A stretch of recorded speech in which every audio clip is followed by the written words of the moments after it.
नमस्कार, बहुत स्वागत है आपका। एनडीटीवी मध्य प्रदेश छत्तीसगढ़ देख रहे हैं आप। आपके साथ मैं हूं आसिफ शेख। नक्सलियों में बेचैनी है क्योंकि उन्हें अपना अंत करीब दिख रहा है। सुरक्षा बल फिक्स डेडलाइन पर चल रहे हैं और यह डेडलाइन है मार्च 2026, यानी बमुश्किल 1.25 साल। इसी वजह से नक्सलियों में तड़प है, खुद को बचाने की तड़प, बेगुनाहों का खून बहाने की तड़प। लेकिन जिस तरह से सुरक्षा बलों की कार्रवाई चल रही है, उसके बाद जाहिर है कि इनके दिन बस गिने चुने हैं।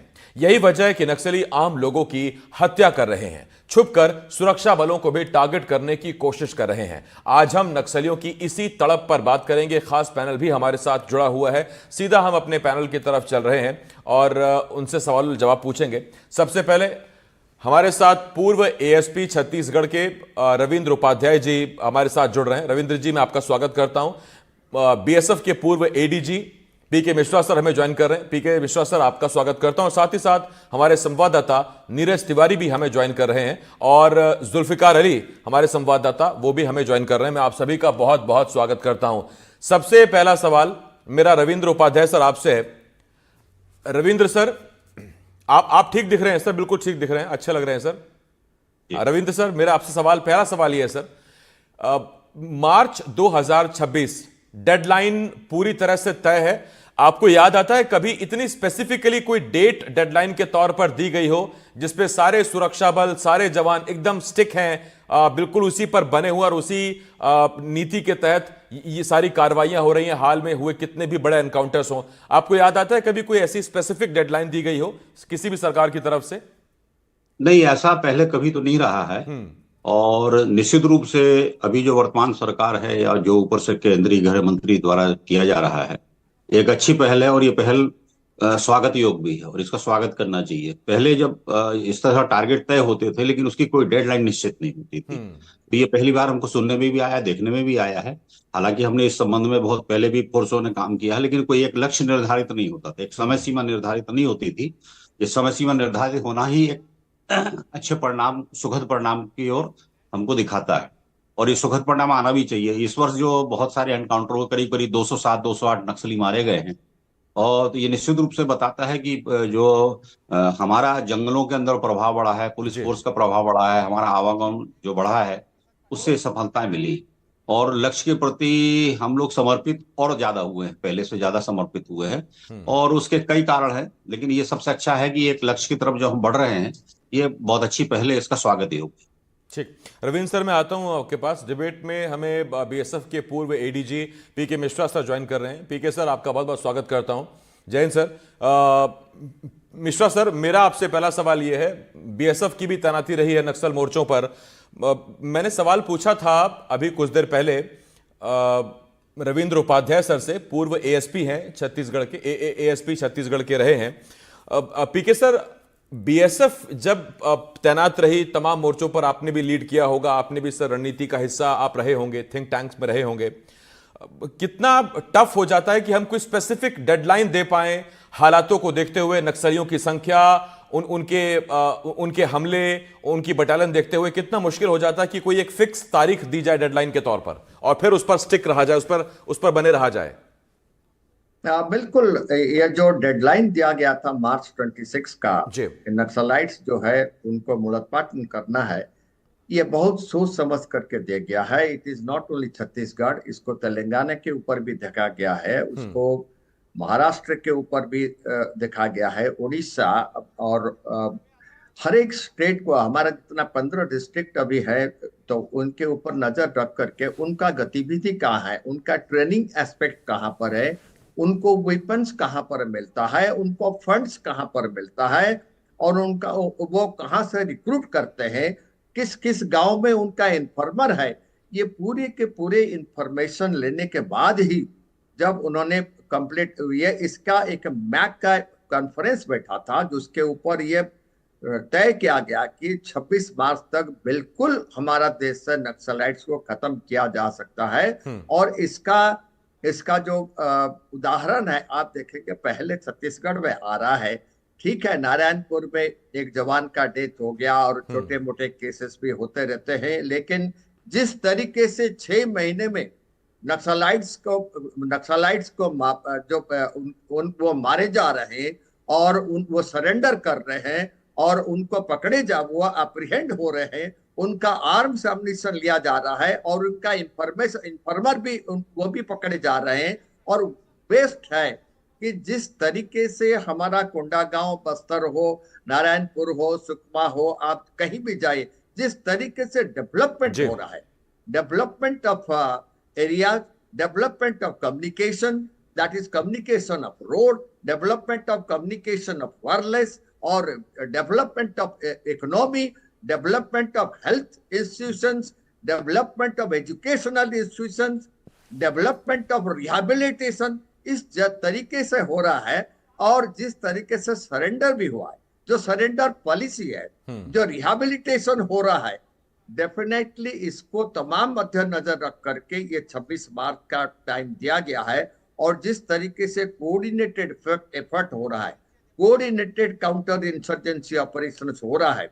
एक चीज मैं बताना चाहता हूं कि छत्तीसगढ़ और तेलंगाना बॉर्डर में लास्ट 1 मंथ देखिए किस तरीके से ऑपरेशन हुआ, कितना सक्सेसफुल ऑपरेशन हुआ। अभी मैं रिटायर्ड एसपी रविंदर साहब को सुन रहा था, बहुत अच्छे उन्होंने बोले थे। उन्होंने, क्योंकि वो फील्ड में काम कर रहे, ऑफ कोर्स मेरे को फील्ड में जाना बहुत टाइम हो गया है, क्योंकि जब वहां पर लास्ट बीसी शुक्ला जी का डेथ हुआ था तब मैंने वहां पर गया था, सुकमा गया था और कांकेर गया था और नारायणपुर गया था। और कभी कभी मैं जाता रहता हूं, मैं मोस्टली उड़ीसा मालकानगिरी भी जाता रहता हूं। I have gone to Tulsi Dogri also. लेकिन इस तरीके से जो एरिया है उसका डेवलपमेंट मैं बहुत पहले 20 साल पहले भी देखा था। और ये चीजें जो है सर निश्चित तौर पर ये बदलाव ला रही हैं। और ये इन्हीं पर मैं एक सवाल जरा अपने सहयोगी से पूछ लेता हूं। मिश्रा सर, मैं लौटूंगा आपके पास। जुल्फिकार मेरे सहयोगी हैं। जुल्फिकार, इस पूरे रिहैब कहिए या वापस नक्सलियों को मुख्य धारा में लाने की कोशिश के तहत जो किए जा रहे काम है उन्हें कहिए, एक बहुत बड़ी जो डेवलपमेंट हुई है, जो एक बहुत बड़ा जो एक फैसला आया, वो ये कि विष्णुदेव साय सरकार केंद्र सरकार से सरेंडर करने वाले नक्सलियों के लिए आवास मंजूर करा के ले आई है। तो तब जबकि दूरस्थ इलाकों में झोपड़ी ही रहने को मिलती है ग्रामीणों को, गरीबों को, उनको अगर आवास मुहैया हो जाएगा, सरकार उनको कुछ काम धंधा सिखा देगी, आवास मुहैया करा देगा, आपको लगता है कि फिर ये संख्या बढ़ सकती है सरेंडर वाले? आज भी हमने खबर देखी तो सरेंडर होने की संख्या बढ़ सकती है।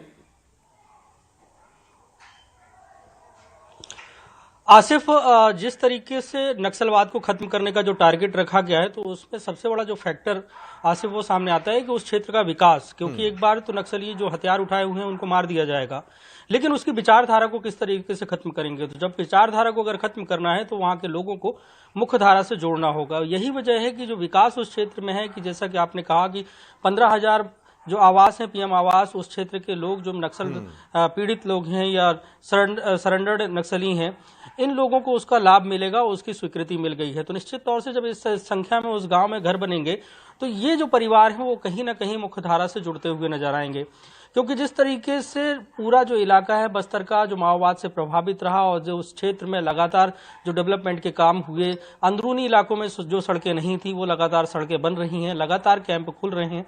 तो इसका नतीजा ये रहा कि माओवाद सिकुड़ता चला गया।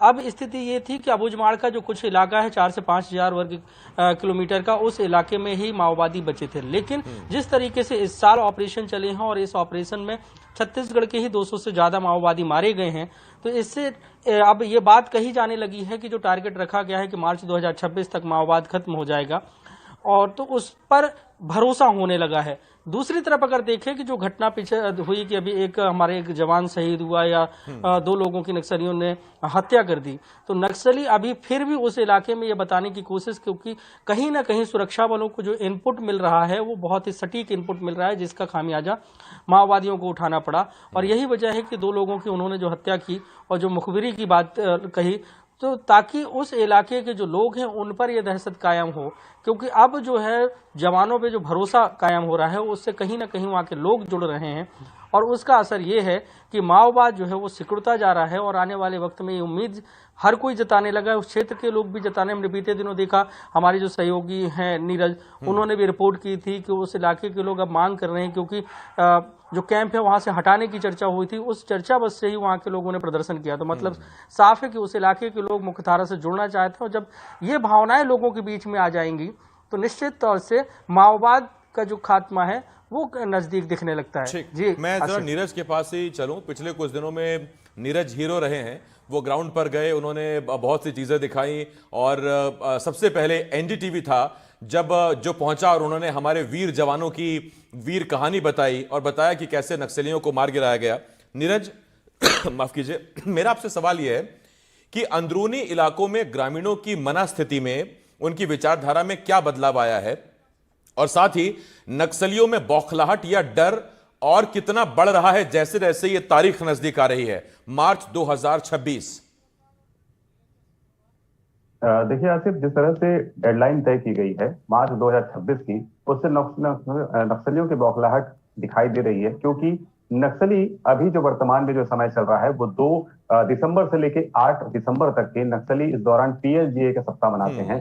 इस दौरान वो अपने पूरे लेखा जोखा तय करते हैं और लेखा जोखा तय करके बड़ी प्लानिंग रखते हैं। वहां पर चाहे उनके केंद्रीय कमेटी के मेंबर हो या अन्य कमांडर हो, वो सभी एक जगह इकट्ठा होते हैं और इकट्ठा होकर बड़ी रणनीति तय करते हैं ताकि जवानों पर किस तरह अटैक किया जाए, और जो उनकी पुरानी जो विचारधारा रही है, पुराने जो माओवादी मारे गए हैं, उससे क्या खामियां रह गई, उन सभी चीजों को इसमें लाया जाता है। लेकिन जब से लगातार फोर्स की मूवमेंट अंदर बढ़ी है, ग्रामीणों का भरोसा जवानों ने जीता है, अंदर में कैंप खुलने चालू हो गए हैं, जवानों जब वहां पहुंच रहे हैं, उस इलाकों में विकास के कार्य हो रहे हैं, तो वहां के जो ग्रामीण हैं वो भी अब मुख्य धारा से जुड़ना चालू कर चुके हैं। और विकास की जो गंगा जो लगातार बहाई जा रही है, चाहे सड़कों की बात करें, पुल पुलियों की बात करें, या अंदरूनी इलाकों में जो सुविधाएं नहीं मिल पाती है उसकी बात करें, तो लगातार उस इलाके में सड़कें बन रही हैं, उस इलाकों में पुल पुलियों का निर्माण हो रहा है। इसी की बदौलत है कि जब जिस जगह पर जवान कभी पहुंचते नहीं थे, उस जगह पर अब जवान पहुंचने लगे हैं। जो अबुझमाड़ का इलाका है, जो कांकेर जिले से सटा हुआ इलाका है, बेटा घाट एक वहां पर मेडिकी नदी है, उस इलाके में अगर पुल बन जाता है तो पुल बनने से उस इलाके में घुसना बेहद आसान हो जाएगा और अबुझमाड़ तक जवान जो है बेझिझक आराम से जा सकते हैं। वही एक नदी है जिस जगह पर पुल नहीं बन पाया है, जिसके लिए जगह लगातार जो है प्रयास किए जा रहे हैं। वो 29 माओवादी मारे गए थे उस इलाके में, वहां कभी जवान घुसते नहीं थे, लेकिन अब उसी नदी को पार करके जवान घुस रहे हैं। जो सरकार की डेडलाइन है उससे नक्सली किस तरह बौखलाए हुए हैं, इसका परिणाम देखने को मिल रहा है कि लगातार माओवादी मारे जा रहे हैं। पिछले 9-10 महीनों की बात करें तो 207 माओवादी मारे गए हैं, चाहे वो सुकमा की बात करें, बीजापुर कोंटा की बात करें, या फिर दंतेवाड़ा की बात करें, तो लगातार जो घटनाएं हो रही हैं उससे कहीं ना कहीं नक्सलियों की बौखलाहट दिख रही है। और जो आज एक जवान शहीद हुआ है, बाकी बेहद दुखद घटना है कांकेर जिले के लिए, क्योंकि कांकेर जिले का ही वो जवान था। वो वीर जवान हालांकि शहादत को प्राप्त हुआ, लेकिन उसकी वीर गति कहीं बेकार नहीं जाएगी, क्योंकि लगातार जो जवान है वो अंदर घुस रहे हैं, नक्सलियों से लोहा ले रहे हैं। बड़ा इनपुट था, क्योंकि ये जो समय रहता है, इस समय नक्सली काफी संख्या में इकट्ठे रहते हैं और उसी के मद्देनजर बड़े इनपुट के आधार पर यह ऑपरेशन लॉन्च किया गया था। आज देखिए, आईजी जब वहां पर पहुंचे थे, उन्होंने बताया कि लगातार इस क्षेत्र में जो है, चाहे वो बस्तर के तमाम जो जिले हैं वहां की बात करें, तो उस इलाके में फोर्स अभी भी चल रही है, अभियान लगातार जारी है। जो डेडलाइन तय की गई है मार्च 2026, उससे नक्सली बौखलाए हुए हैं और जवानों का मनोबल मजबूत है। तब जवान उस इलाके में पहुंच रहे हैं और नक्सलियों की गोली का जवाब मुंह तोड़ दे रहे हैं। और जो डरे सहमे हैं, जो मुख्य धारा से जुड़ना चाहते हैं, वो बेझिझक नजदीक आते जा रहे हैं। आप देखिए, सुकमा में, आज की डेट में सुकमा में एक महिला सहित 7 माओवादियों ने आत्मसमर्पण किया है। ये बड़ी, मैं वही बात कह रहा था नीरज की सरेंडर, देखिए आप चाहे लोन वर्राटू की बात करें या नियत नीलानार की बात करें, ये दोनों योजनाएं या दोनों अभियान अपनी अपनी जगह बहुत सही काम कर रहे हैं और उसकी वजह से सरेंडर करने वाले नक्सलियों की संख्या बढ़ रही है। उपाध्याय सर, मेरा आपसे एक सवाल है। एक सप्ताह मनाया जाता है, एक पखवाड़ा रहता है TCOC, और नक्सली उसमें पूरी कोशिश करते हैं कि सुरक्षा बलों को टारगेट करें, रणनीति बनाएं आगे के लिए। लेकिन ऐसा लगता है कि जो डेडलाइन तय की गई है, या तो शायद आखिरी TCOC निकल गया है, या अब की बार सुरक्षा बल उसे आने नहीं देंगे। वो शायद आखिरी बार ही था जब TCOC के लिए नक्सली बैठे थे और सुरक्षा बलों को नुकसान पहुंचाने की रणनीति बनाई थी। सही है। TCOC क्या है कि नक्सली पूरे साल भर में इस तरह के कई पखवाड़े मनाते हैं। जब इनके किसी कोई नेता मरते हैं तो एक पखवाड़ा मनाते हैं। जुलाई महीने में भी एक पखवाड़ा होता है, 1 जुलाई से 8 जुलाई के बीच में। दिसंबर में अभी जो पखवाड़ा चल रहा है 2 दिसंबर से, ऐसी मार्च में जब ये पत्ते कटते हैं, सीजन आता है उस समय, तो इनका पखवाड़ा मनाने की एक आदत है। आदत में कुल मिला के ये गांव वालों को एकत्र करते हैं, अपनी विचारधारा से लोगों को बताते हैं। और केवल कुछ नहीं होता है, नक्सली विचारधारा कतई भी नहीं है। जिस विचारधारा पे ये संगठन खड़ा हुआ था, अभी संगठन टूट गया। देखिए, कोई भी संगठन जो होता है उसमें 2 चीज होती है, एक हॉरिजॉन्टल फोर्स होता है और एक जो वर्टिकल फोर्स होता है। तो इनका जो वर्टिकल फोर्स था वो जो चलता था वो हॉरिजॉन्टल फोर्स के आधार पर चलता था, और हॉरिजॉन्टल इनका बहुत ज्यादा था। अब हॉरिजॉन्टल इनका टूटता जा रहा है, वो सिकुड़ता जा रहा है। तो वर्टिकल फोर्स जो है इनकी घबराहट है, जो इनके लीडर है उनमें घबराहट है, क्योंकि वर्टिकल में जो फोर्स था वो बहुत कम था। लेकिन वो जो थिंक टैंक थे, वो थिंक टैंक तो उड़ीसा में थे, वेस्ट बंगाल में थे, महाराष्ट्र में थे, तेलंगाना में थे। अब ये जो उनका वर्टिकल फोर्स जो थिंक टैंक था, जो इनको प्रेरित करता था हॉरिजॉन्टल को, तो हॉरिजॉन्टल फोर्स जो बहुत ज्यादा फैला हुआ था वो टूटने लगा, ब्रेक होने लगा।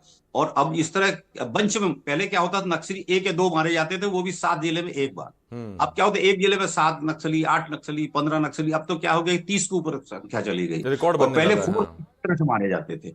अब फोर्स पहले 30 मारे जाते थे, अब फोर्स मुश्किल से 1 या 2 होता है। अब घटनाएं हो गई। दूसरी बात, जो बम विस्फोट में घटनाएं होती थी, पुलिस का गाड़ियां उड़ जाती थी, हमारी एंटी नक्सलाइट की जो गाड़ियां उड़ जाती थी, उनमें गिरावट आई है। और फोर्स बहुत ज्यादा जंगलों तक घुस गया। पहले जो रिमोट इलाके थे वहां तक फोर्स पहुंच नहीं पाता था, 50 किलोमीटर। अभी जैसे इन्होंने बताया, बेचा घाट की जो घटना बताई, वो जगह मेरी देखी हुई है, उस जगह मैंने काम भी किया हुआ। निश्चित रूप से वहां अगर पुल बनेगा तो आप निश्चित रूप से नक्सलियों को और पीछे कर देंगे। तो जो इनका साम्राज्य सुकड़ता जा रहा है, वो बात सही कही आपके पत्रकार नीरज जी ने कि सुकड़ना जरूरी है और इनका पीछे जाना भी जरूरी, क्योंकि आदिवासी जो है बस्तर का है, बड़ा भोला वाला आदमी, निर्दोष आदमी।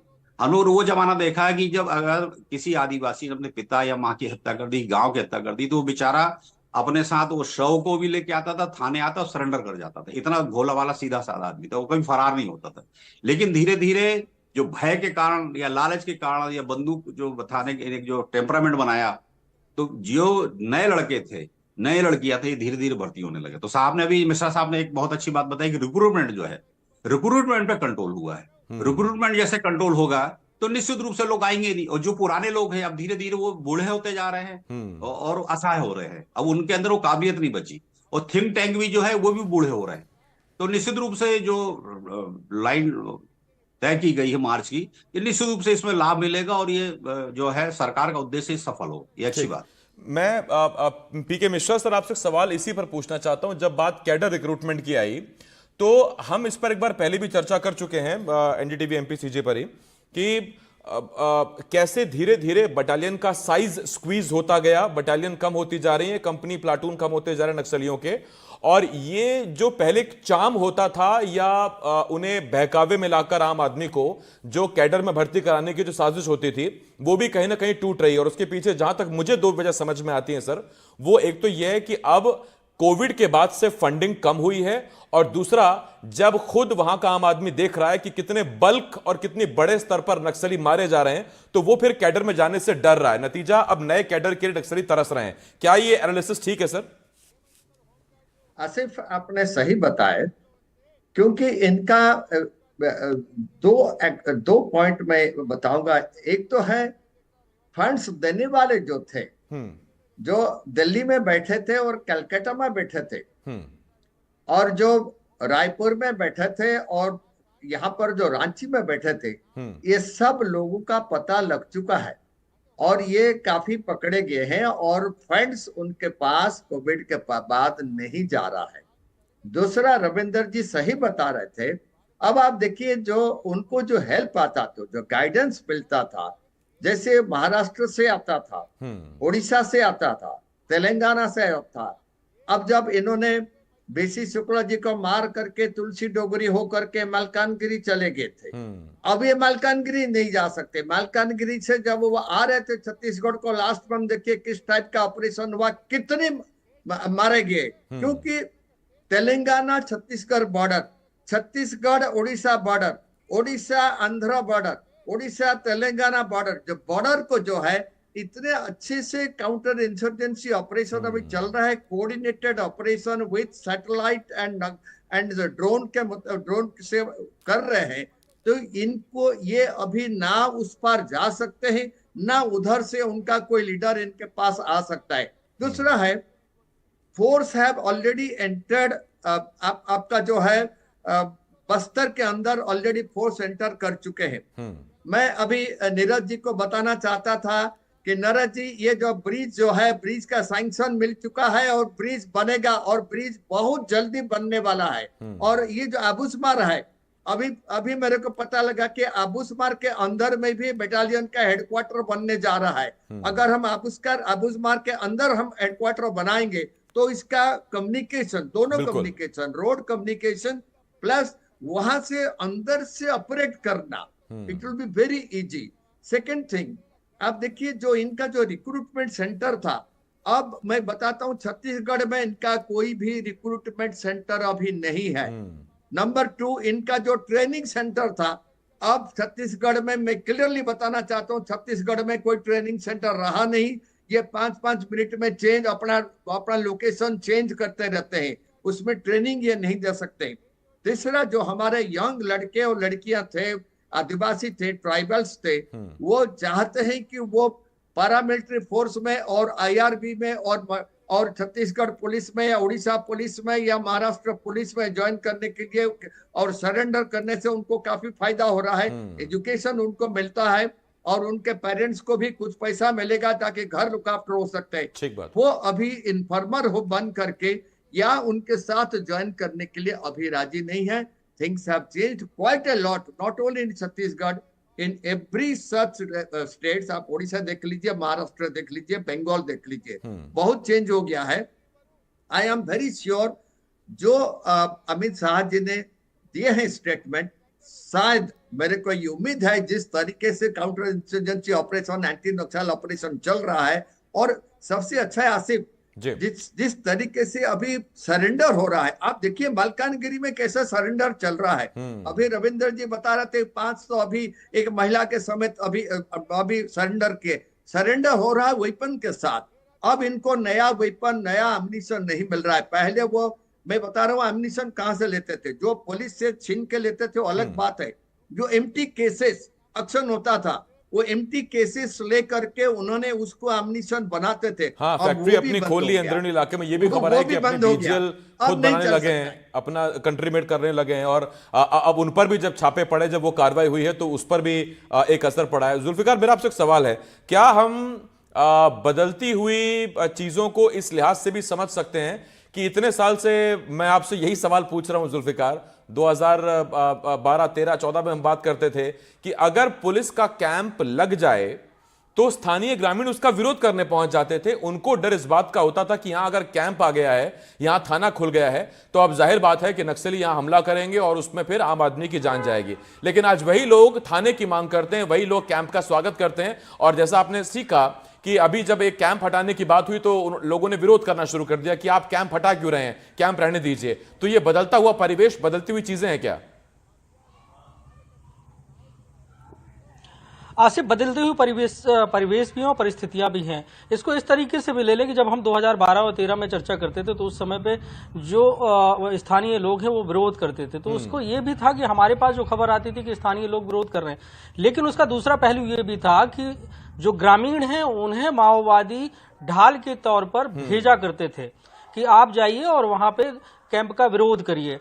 तो उन परिस्थितियों में जो गांव वाले थे वो दोनों मोर्चों में फंस जाते थे कि बीच में वो हैं कि उनको विरोध करना है, एक तरफ सुरक्षा बल है और दूसरी तरफ पीछे देखें तो माओवादी हैं। तो इस तरीके की कहानियां उस समय आती थी, और माओवादियों का क्योंकि होल्ड उस इलाके में ज्यादा था, तो कोई भी गांव वाला ये बोलने को तैयार नहीं होता था कि वो वहां पे प्रेशर में है या वो दबाव में आकर इस कैंप का विरोध कर रहे हैं। लेकिन जैसे जैसे कैंप लगातार उस क्षेत्र में बनते गए, लोगों का विश्वास जीतते गए, ग्रामीणों को लगा कि इन सुरक्षा बलों के आने से, कैंप खुलने से उनके गांव में राशन की दुकान खुल गई, सड़क बन गई, फिर भी उसके बाद बिजली आने लगी, स्कूलों में शिक्षक धीरे से पहुंचने लगे, और नेटवर्क की जो है लगातार जो टावर हैं वो लगने लगी। तो ये बातें धीरे धीरे करके अंदरूनी इलाकों में भी पहुंचने लगी और लोगों को ये एहसास होने लगा कि माओवाद के साथ रहकर उनका भला नहीं होने विकास वाला संभव है। नहीं है। ठीक है, तो मैं कोई भी नीरज से जो जल्दी से एक प्रक्रिया- सवाल पूछ लेता हूं जुल्फिकार, वक्त इससे पहले खत्म हो जाए।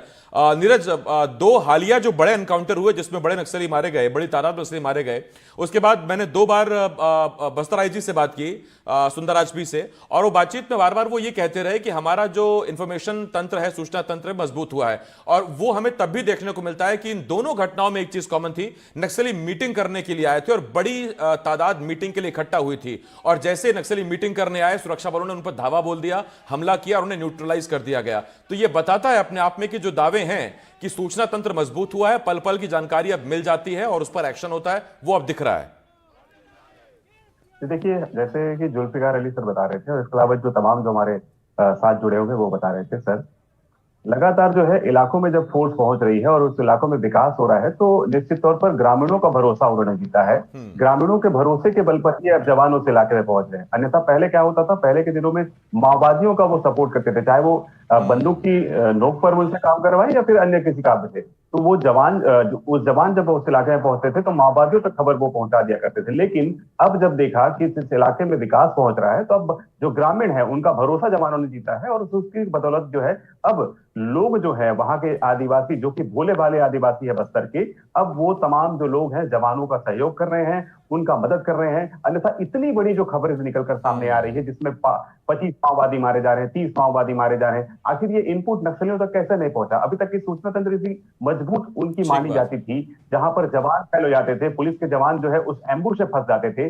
लेकिन अब जवान उसी इलाके में पहुंच रहे हैं, उसी बीहड़ इलाके में पहुंच रहे हैं और वहां पर बड़े बड़े कैडर के माओवादी मारे जा रहे हैं। आपको बता दूं कि अब जो स्ट्रेटजी अपनाई जा रही है उसमें देखिए किस तरह की रणनीति तय की गई है। हालिया में जो है नहीं, रणनीति में देखिए जो भी बदलाव हुआ है, है नीरज, वो चाहे जवानों की संख्या बढ़ाना हो, इक्विपमेंट्स अच्छे देना हो, या कंबाइंड स्तर पर, केंद्र के स्तर पर आगे बढ़ना हो, वो काम तो कर रही है। और बस एक बात ये अच्छी है कि मार्च 2026, देखिए कोई भी एम्प्लॉय जो अच्छा एम्प्लॉय होता है वो फाइनेंशियल ईयर क्लोज होने तक अपना काम निपटा देता है, उसको कैरी फॉरवर्ड नहीं करता है। डेट भी मार्च 2026 की दी गई है, तो उम्मीद करते हैं कि इसी मार्च 2026 में खत्म हो जाएगा नक्सलवाद और देश अंदर और बाहर दोनों तरफ से चैन की सांस और राहत की सांस लेगा और आजादी की सांस लेगा। बहुत धन्यवाद है आप सभी का हमारे साथ जुड़ने के लिए। उपाध्याय सर, पीके मिश्रा सर, जुल्फिकार, नीरज, आप सभी का धन्यवाद। छोटा सा ब्रेक, जल्द लौट रहे हैं।